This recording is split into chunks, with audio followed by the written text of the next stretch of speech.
did have one question. Hopefully this is working properly. I did have one question come through, which is very good. But before I do that, I just want to talk about my decodingyourcanine.com anxiety summit, my decoding brains start working. Decoding fear and anxiety summit, which is coming up at the end of this month. If you're in Australia, it will be the 1st of December, but otherwise it will be at the last day of November for most people in the Northern Hemisphere. I will give you all the details about that in a minute. I think it's worthwhile. I'll be talking about separation anxiety. I know. You never would have guessed that. And there's going to be a ton of other speakers talking about things to help you get over. Actually, I'm going to tell you about the speakers now. I'll talk about the summit first, and then we'll get to the question in a minute. Okay, so let me get the speaker list in front of me, and I think you'll love it. So this is in no particular order, just so you know, and I may not go through them all completely. I'll just give you an idea of who's speaking and what they're speaking about. So Lizelot Borsma, and I'm not saying that right. She's talking about shifting from surviving to thriving. So how we can support our dogs to,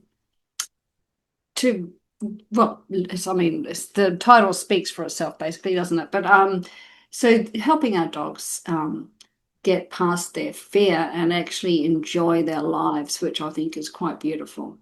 Tony Shelburne, who is a T-Touch extraordinaire, she's talking about husbandry and vet care. So helping your anxious dog with husbandry and vet care, and what actionable tips we can do to help your dog get past those scary vet visits and the scary grooming visits and having their nails done and things like that. Jackie Garland she's an Aussie. She's down in Adelaide, I think. She's talking about a balanced mind begins within the bowl. So we know this ourselves. If you eat loads of sugar, you're probably going to be out of whack, with your mental health. Maybe mental health's not the right word, but how you feel, and then therefore how you deal with the world and things that the world throws at you. So she's talking about what we put into our dog's body, because let's be honest, we get to choose what we put into our body, but our dogs don't. So, if we're if we're putting loads of bad food into our bodies, we've only got ourselves to blame if we're feeling out of sorts or if we can't cope as well with things. But we are the ones choosing for our dogs, so it's important to keep that in mind. We've got two speakers talking about music as medicine. So Dr. Megan Barrett, who is in Hawaii, lucky thing, is talking about practical ways pet professionals can use sound to support dogs with anxiety, which I think is a great topic, because I know there'll be some pet professionals watching this. And for me, anything like this there's no cure-alls. It's finding out what the jigsaw pieces are and putting them in the right places. There's no magic wands, but if we can throw as many, I'm going to mix my metaphors really badly now, but if we can throw as many things at it as possible, then we're in a better position to help our dogs. So the other musician is Lisa Spector. Now, I don't know, you may or may not know that name, but Lisa was part of the creation of Through a Dog's Ear. She's not part of that now. She's got her own company called Classical Canine, or is it Canine Classical? You'll find out when you sign up for the summit. So she's talking about calming canine anxiety and cultivating harmony. It's very nice. Jessie Casper, and I've had her on a live before. She will be talking about body language, stress, and trigger stacking. And I think that's a really important topic. If we can have an idea of our dog's body language, it's how they communicate with us because they don't speak English, then we can prevent stress, we can prevent trigger stacking, etc. So great topic. Dr. Edward Bassingthwaite, another Aussie. He's down in Melbourne, I think, will be talking about healing anxiety and fear in dogs by teaching self-regulation. And I think that's a good topic. Helping dogs help themselves in a sense. Dr. Laura Donaldson, loved talking to her. Deep safety in what all dogs need to heal from fear, anxiety, and trauma. She's amazing, Dr. Laura. Lola Michelin, how can bodywork help to reduce fear and anxiety in pets? It may seem a bit odd, the dog's stressed out. How can we bring them down? And that's the same with Tony Shelburne as well, like the T-touch and what she talks about. How can we help our dogs with physical touch to get them to feel better about things? The amazing Carolina Westland, who is in Europe, will be talking about fear, anxiety, and learning, which is a good topic. And Rebecca Hanlon, the importance of holistic working with triage. And so she's talking about kind of building a village, if you like, to help the dog. So looking at who can we talk to help the dog, not just struggling through ourselves, having several people in our camp. And that could be vets, it could be trainers, it could be behaviorists, it's going to vary. But she feels that's very important. Nikki Tudge and Louise Stapleton-Frappel from Dognostics are talking about canine confidence. And we know that if a confident dog is going to be less likely to be anxious. So helping dogs who struggle with fear, stress, negative emotions around food, toys, people, or other dogs. And they give some great actionable tips as well. Dr. Odette Suter, otherwise known as the poop doctor, don't ask, we'll be talking about unlocking the gut behavior link. So gut and behavior, Jackie Garland will also touches on this as well. But we talk about the gut-brain connection about humans, but it also applies to dogs as well. So it's a good topic. And Joe Middleton from the International School of Canine Psychology, rewriting fear into resilience. And confident dog, resilient dog is going to be less fearful and less anxious. And then me, of course, as well. I'll be talking about resolving separation anxiety in dogs. The link is in the comments. So as I said, there's over 15 hours worth of interviews there. It is a paid summit. It's $47 US, which is a bargain when you think how many hours and hours of content there is. I just think it's amazing value. And it will be released at the end of this month. So the link is in the comment if you decide to buy. But yeah, it's fear and anxiety. So it certainly applies to a lot of dogs. Alrighty. Now I'm going to answer Jenny's question. Jenny sent in a great question. I thought it was a great question. I'm just going to refresh my Facebook actually, just because sometimes I don't see the comments. It's very frustrating. Very frustrating. So if you've commented and I'm not answering you, that's why. So yeah, if you've got any questions, start typing them now so that I can address them. Alrighty.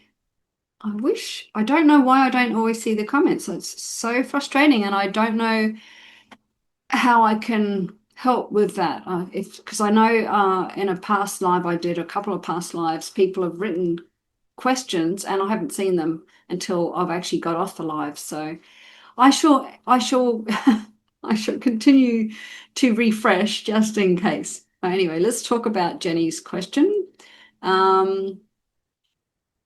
Okay, it wasn't such a question. Well, it was a little bit of a question, but more a discussion, which I think is really cool.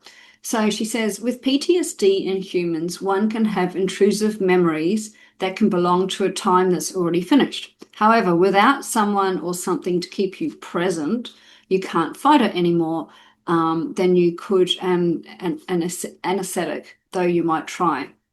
Okay, so basically she's saying, if a dog is not with someone to comfort it, I guess, I'm assuming this is kind of what she's saying, that it's harder for the dog to fight off the horrible intrusive memory, or for a human, obviously. So she says, I've been wondering if this also applies with dogs. I see no reason to think it doesn't. Yeah, I would have to agree with that. If it does, would those intrusions be more likely when the dog is on their own? I know this happens actually, she says, but this, I believe, brings a whole other perspective to everything. I'm still working my thoughts through on this, but keen to discover if others have noticed odd cases where this could be true and how to approach it. To what extent should we let our dogs tell us what they need? Um, yeah, I mean, because I'm dealing with separation anxiety specifically, we're not there to stop those intrusive memories for our dogs. And if a dog has been through some sort of trauma, I completely concur. Like, I believe that there will be times when that memory comes back. What we're talking about really is the neural pathways in the dog's brain. So, um, those neural pathways aren't going anywhere, but what we're trying to do is build new neural pathways that are if we, are going to outbalance if the balance is here and these are the bad neural pathways, what we're trying to do is build up new ones that are I couldn't think of the word, outweigh the bad ones. And it's the same with PTSD in humans, and I'm not an expert on PTSD in humans by any stretch of the imagination, but they're going to have their days where they're coping, they're okay, they're resilient. But those neural pathways are going to come back every now and then and hit them, hit them in the jaw.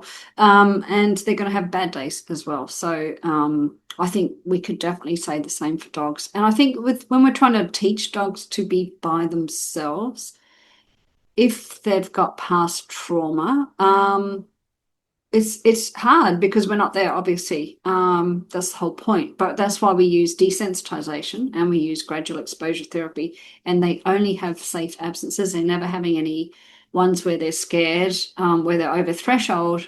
And therefore, hopefully, we are building up that bank of good neural pathways that tell them when I'm by myself, it's okay. In regards to maybe a dog that's been in a car accident and they've got trauma around that.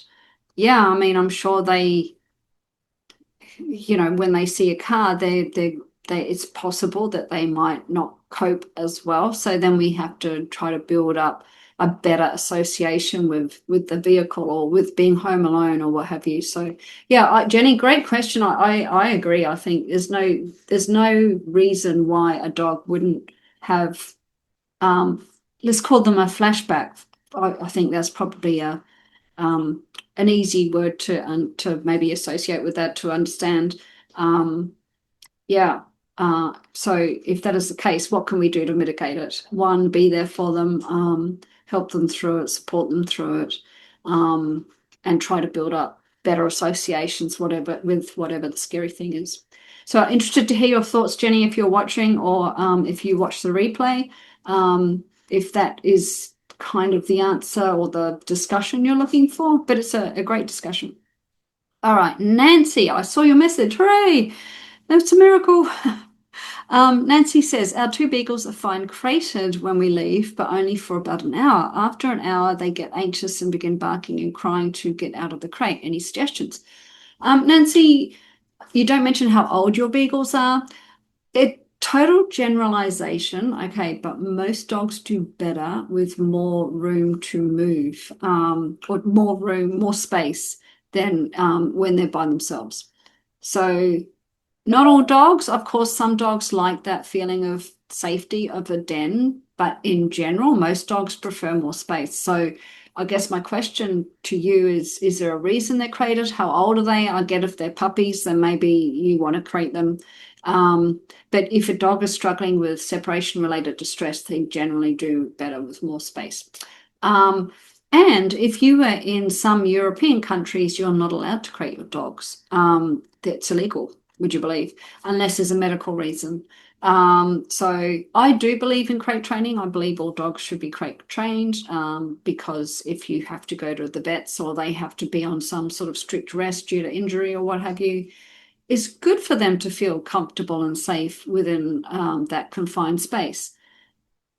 But for example, I don't leave my dogs aren't crated. The only time they're in a crate now is in the car because I've got three and I don't want them to get tangled up in leads and all those sort of things. So they're allowed free roam of the house. They sleep wherever they like. They chill out wherever they like. When I go out, they're loose in the house. That's just me specifically. I'm not saying you need to do that, but I'd be curious to know your reasonings for keeping them in the crate. And have you tried leaving them out in the crate? So I guess, is there a reason they have to be in the crate?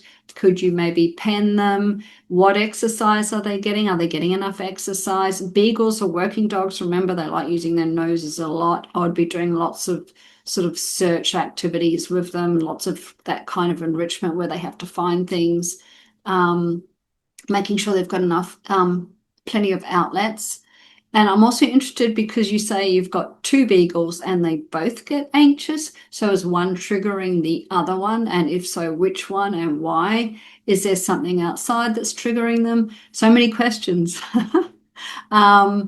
But I will say that it's great that you've got an hour. So most, and assuming that they are genuinely relaxed during that hour and not holding it together or shut down.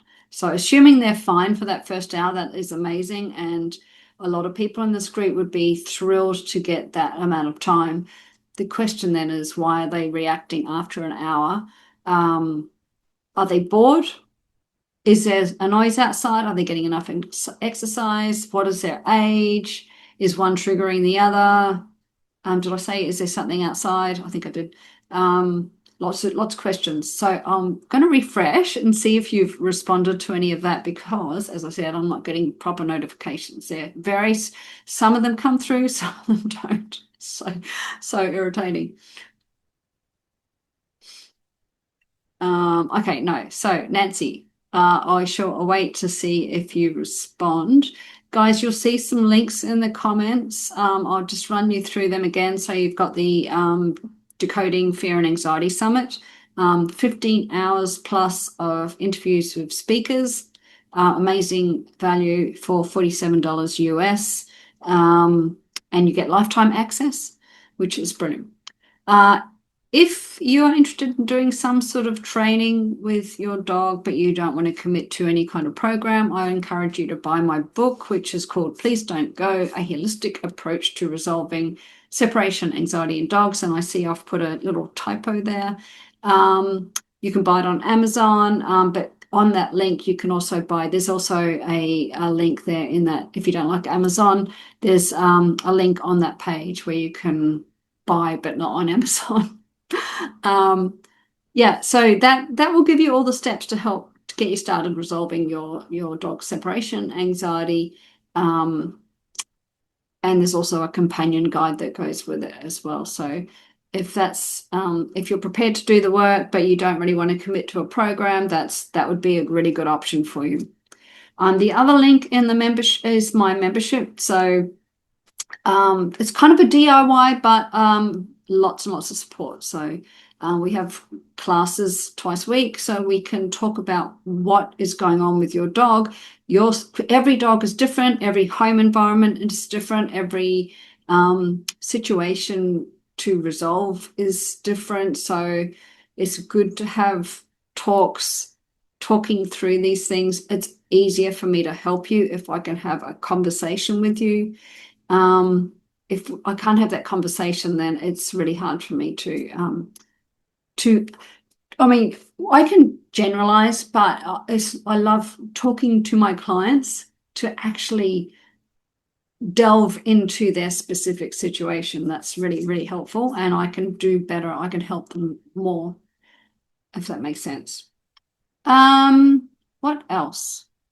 So that membership is it's $39 a month. But it will be going up next year. I can't keep it that low forever. It's been low for a long, long time, and I just can't do it anymore. So it will be going up next year, but if you get it this year, then you will still be locked into that price, $39 US a month, which is super, super cheap. Cheap. Shouldn't say cheap. Yeah, so there's that. Nancy, did you answer? Oh gosh, it's so frustrating. I cannot see. Let me refresh this page. Oh gosh. Try. No.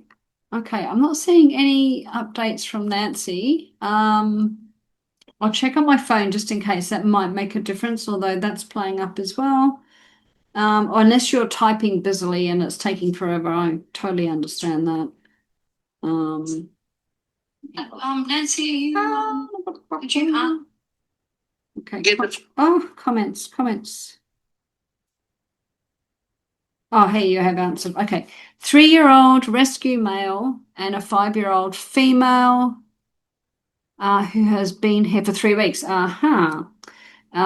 He starts the barking. She seems fine. He's always been crated and goes in his crate throughout the day and night. 5-year-old. Okay, so 3 weeks isn't long, but it doesn't sound like she's the problem. Sounds like he might be. How long have you had? Oh, have they just both of them been there for 3 weeks? Is that what you mean? Or just one of them? Sorry, can you kind of maybe just explain if it's both of them are both rescued together or which one has been with you for 3 weeks? Because that's not a very, if you could type that in, that'll be great. And I'll just answer the question in generally. 3 weeks isn't a great deal of time. So if they're both settling in, it would makes a lot of sense. Again, just the female. Oh, okay. So he's the one that's triggering it. And how long have you identified this problem? I mean, has it been ongoing for ever, or have you just discovered it? If I was you, you've got an hour, haven't you? So, I mean, I would be interested to try him out of the crate, or if you can identify what is the trigger. I think dogs like that need a lot of beagles need a lot of mental stimulation, so make sure you're doing that. Of course, exercise. But yeah, I'd be interested to know what he's like outside of the crate. So you'd probably just pretend to go and stay close by and see what he does, and then just build up on that time gradually to make sure he's okay. But um, yeah, he's a 3-year-old. How long have you had him? Yeah, it's a bit tricky to answer without that information. So, how long have you had him? Have you tried him outside of the crate? See what he does. Um, it's good that he goes in and out, very mellow outside of the crate. So, have you considered leaving him outside of the crate when you've gone? Is there a reason that he's inside the crate? And look, if you feel more comfortable with him in the crate, then that's okay. But I'm just trying to think of things that might be able to help you, suggestions that might be able to help you. So, if he doesn't need to be in the crate, you've had him 3 years, yeah. Honestly, try him outside of the crate, see what happens. Um, leave the door open so he can access it. Pretend to leave, stay close by, watch him, see what he does. A lot of when I start with my clients, it's really important to, well, acknowledge that we don't have all the facts. So some of it is data gathering. So if we try this, e.g., leaving them outside of the crate, what happens? Is it a good outcome or a not so good outcome? If we try, I don't know, I'm just trying to think of examples, leaving from a different door. Maybe the dog has had a bad association with one particular door. What happens if we try this door? How do we need to add warm-ups in? Was pre-steps to our target time?